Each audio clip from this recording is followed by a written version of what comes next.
She has a house held in tenancy in common with her and her husband. She owns 90% and he owns 10%. She says she wants to ensure two things. If she passes away first, her husband should be able to stay in the flat and retain control of it for the rest of his life.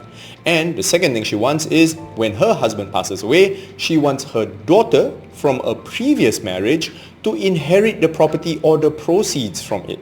Now, she says she understands that, her estate will be distributed following Faraid, and she wants to structure things in a way that protects her daughter's interest. Now, here's a very interesting part. Because the daughter is from a previous marriage, the stepdaughter, in this case to the husband, does not inherit anything from the husband's passing, only from the biological mother. And so for Kak Zai, I would suggest this. Number one, because it's already in tenancy in common, that 90% share will actually go according to Faraid, where your daughter gets a large amount, which is 50% for a single only daughter, and 1/4 goes to the husband at the point of passing. The balance will have to go a bit deeper. I need to understand whether there are brothers and sisters involved.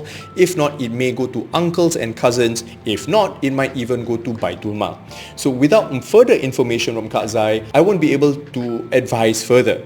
Now, the important thing here to note is that because the house is already in joint tenancy, where 90% share belongs to Kak Zai and 10% belongs to her husband, should Kak Zai pass away, that 90% share belongs to her estate.